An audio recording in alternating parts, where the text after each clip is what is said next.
What do you think Jim Schwartz's dream defense is?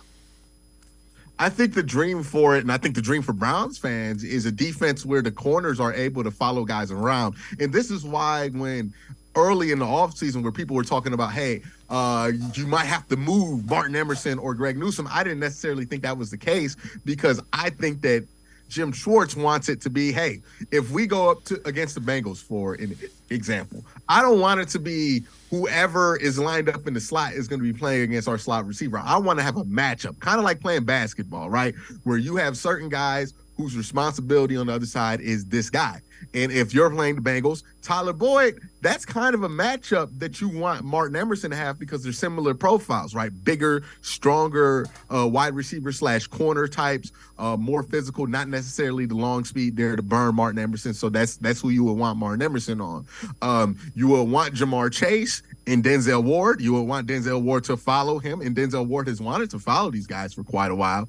And then T. Higgins and Greg Newsome is a matchup that you feel okay with there, right? And we could do this on and on again with any wide receiving core, but that's what the Browns want to do. They want to have as many good corners as possible so they can match up with other teams' wide receivers. And it's not necessarily going to be a focus on who's playing the slot, who's playing weak side, who's playing strong side. It's going to be whose responsibility on a week-by-week basis is going to be the other team's wide receiver, and for what skill set reason, and have those guys follow each other. So some weeks Denzel Ward might be playing in the slot because the game plan for the Bengals might be, we're going to use Jamar Chase in the slot to try to get him open. Okay, well then Denzel's just going to go over there. We're going to move Greg over here. We're going to have Martin here. And now we have that versatility and that flexibility. So we're not worried about, oh, okay, this guy got here. Now we're going to have our whole game plan wrong. We're going to try to have best player on best player.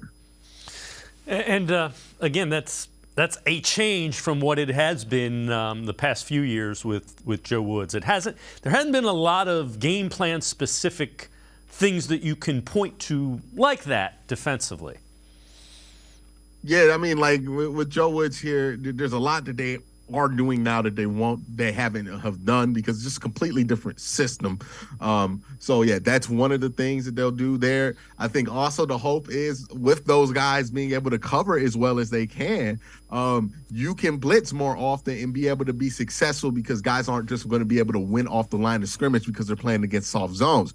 Now it's going to be a lot more hit and miss, right? Like you're going to give up a couple big plays because somebody's going to get beat off the line of scrimmage real quick, and the safety's not going to be able to get there in time. But the hope is that the good outweighs the bad.